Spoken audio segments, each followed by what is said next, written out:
2022년 기화면접심사 지문 읽고 대답하기입니다. 9번 비닐 쇼핑백입니다. 비닐 쇼핑백은 태우면 나쁜 물질이 발생하고 땅에 묻으면 다 썩는데 몇백 년이 걸린다. 따라서 환경을 위해 가능하면 사용을 줄이는 것이 좋다. 이에 우리 제과점은 다가오는 4월 5일 식목일을 맞아 전국 지점에서 일회용 비닐 쇼핑백을 제공하지 않는 비닐 쇼핑백 없는 날을 운영한다고 밝혔다. 이날 우리 제과점은 일회용 비닐 쇼핑백 제공을 중단하고 쇼핑백을 원하는 고객에게는 비닐 쇼핑백 대신 종이봉투를 제공할 예정이다. 이와 함께 장바구니 사용 협조를 부탁하는 포스터를 매장에 부착하는 등 고객에게 환경보호를 위해 비닐 쇼핑백 대신에 장바구니를 사용할 것을 권고하는 홍보를 할 예정이다. 자, 이렇게 지문을 읽었습니다. 자, 이 지문과 관련된 질문입니다. 1번 4월 5일 식목일은 무슨 날인가요? 자, 4월 5일 식목일은 자연 환경을 가꾸고 보존하기 위해 나무를 심는 날입니다. 자, 식목일의 의미를 알고 있어야 되겠죠. 2번 우리 제과점은 4월 5일 식목일에 무슨 캠페인을 하나요? 자, 정답. 환경을 생각하여 일회용 비닐 쇼핑백을 제공하지 않기로 했습니다. 그래서 일회용 비닐 쇼핑백 없는 날을 운영한다고 했죠. 자, 3번. 우리 제과점은 고객에게 어떤 협조를 부탁하는 포스터를 부착했나요? 고객에게 환경보호를 위해 비닐 쇼핑백 대신 장바구니를 사용할 것을 권고했습니다. 자, 포스터가 자, 환경보호를 위해 비닐 쇼핑백 대신에 장바구니를 사용할 것을 권고하는 홍보를 할 예정입니다. 자, 이와 함께 장바구니 사용 협조를 부탁하는 포스터를 매장에 부착하는 등 포스터를 부착한다고 했죠. 고객에게 환경보호를 위해 비닐 쇼핑백 대신 장바구니를 사용할 것을 권고하는 포스터를 부착한다고 되어 있습니다. 자, 4번 이날 장바구니를 가져오지 않는 고객들에겐 어떤 일이 생기나요? 정답. 쇼핑백을 원하는 고객에게 비닐 쇼핑백 대신에 종이봉투를 제공할 예정입니다. 이날 우리 제과점은 일회용 비닐 쇼핑백 제공을 중단하고 쇼핑백을 원하는 고객에게는 비닐 쇼핑백 대신에 종이봉투를 제공할 예정입니다. 라고 되어 있습니다. 10번 지구의 날. 매년 4월 22일은 지구의 날입니다. 지구의 날은 지구 환경오염 문제를 심각하게 생각하는 자연보호자들이 만든 날입니다. 저희 가게는 내일인 지구의 날을 맞이하여 비닐봉투 없는 날 캠페인을 합니다. 저희 가게에서는 내일 지구의 날을 맞이하여 비닐봉투를 제공하지 않으니 손님께서는 장바구니를 준비해 주시기 바랍니다. 비닐은 소각할 경우 유해 물질이 발생할 뿐 아니라 땅속에 묻는다고 하여도 분해되는데 몇백 년이 걸린다고 합니다. 이제 우리가 왜 비닐봉투 대신에 장바구니를 사용해야 하는지 아시겠죠?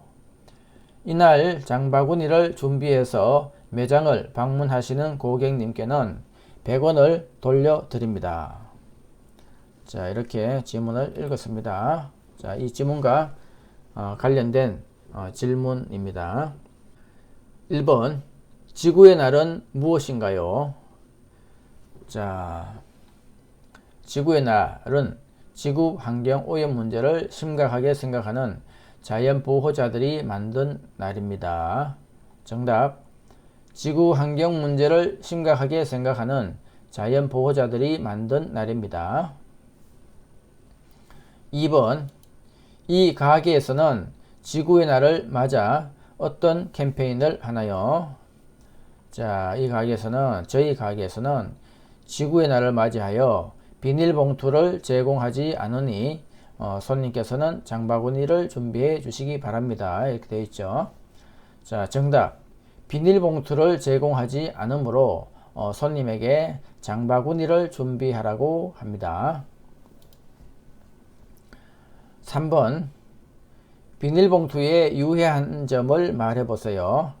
자, 비닐은 소각할 경우 유해 물질이 발생할 뿐 아니라 땅속에 묻는다고 하여도 분해되는데 몇백 년이 걸린다고 합니다. 자, 정답. 비닐은 소각할 경우 몸에 해로운 물질이 발생하고 땅에 묻어도 썩기까지는 몇백 년이 걸립니다. 4번. 장바구니를 준비해서 매장에 방문한 고객들에게는 어떤 혜택이 있나요? 자, 장바구니를 준비해서 매장을 방문하시는 고객님께는 100원을 돌려드립니다. 자, 정답 100원을 돌려드립니다. 5번. 일상생활에서 환경보호를 실천하는 방법은 무엇인가요? 자, 이것은 평소 여러분들이 이 전반적으로 공부한 내용에 대해서 질문하는 사항입니다. 자, 정답. 일회용품 사용 자제하기, 장바구니 가지고 다니기, 그리고 자가용보다는 대중교통 이용하기 등이 있습니다. 자, 11번입니다. 저출산 1. 한국은 현재 저출산 고령화 문제가 심각한 상황입니다. 그렇다면 출산율이 낮은 이유는 무엇일까요? 이에 대해 한국인을 대상으로 조사한 결과 교육비가 부담스럽다는 의견이 54.4%로 가장 높게 나타났습니다.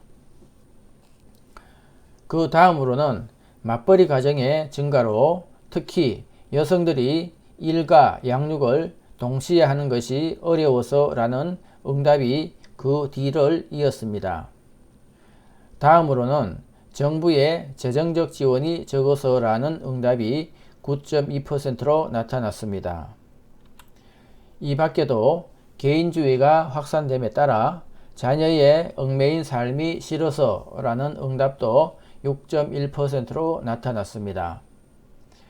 이러한 결과를 살펴볼 때 저출산 문제를 해결하기 위해서는 정부가 사교육비를 줄일 수 있도록 하고 일하는 여성들이 맘 놓고 일할 수 있도록 정부가 지원을 아끼지 않아야 할 것으로 보입니다. 자, 질문 읽으실 때 정확한 발음과 내용을 이해하면서 읽어야 됩니다. 자, 질문입니다. 1번. 저출산 고령화 사회의 뜻은 무엇입니까? 자, 정답. 신생아 출생률이 낮아지고 전체 인구에서 65세 이상 고령 인구의 비율이 높아지는 사회를 말합니다. 자, 이 문제에 대한 답은 그냥 외워두시기 바랍니다. 자, 2번. 출산율이 낮은 가장 큰 이유는 무엇입니까? 자, 출산율이 낮은 이유. 이 문제는 정답이 본문에 있죠. 자, 교육비가 부담스럽다는 의견이 54.4%로 가장 높았습니다. 자, 정답. 교육비가 부담스럽다는 이유입니다. 3번. 출산율이 낮은 이유는 무엇입니까? 자, 이 문제의 정답도 본문에 있었죠. 자, 높은 교육비가 부담스럽고 맞벌이 부부의 증가로 일가 양육을 동시에 하는 것이 어려워서, 그리고 또한 정부의 재정적 지원이 적고 개인주의 확산에 따라 자녀에 얽매이지 않는 삶을 추구하기 때문입니다. 자, 본문에 이 정답은 본문에 있었죠. 교육비가 부담스럽다는 의견이 54.4, 그리고 맞벌이 가정의 증가로 일가 양육을 동시에 하는 것이 어렵다. 그리고 정부의 재정적 지원이 적어서 라는 의견 9.2%, 그리고 자녀의 얽매인 삶이 싫어서 라는 응답도 6.1%. 자, 이렇게 본문에 정답이 있었습니다. 4번, 저출산을 해결하기 위한 방법은 무엇인가요? 정부가 사교육비를 줄일 수 있도록 하고, 일하는 여성들이 맘 놓고 일할 수 있도록 정부가 지원을 아끼지 않아야 할 것으로 보입니다. 자, 정답. 사교육비를 줄일 수 있는 교육 정책과 여성들이 육아 걱정 없이 맘 놓고 일할 수 있도록 정부가 지원을 해야 합니다.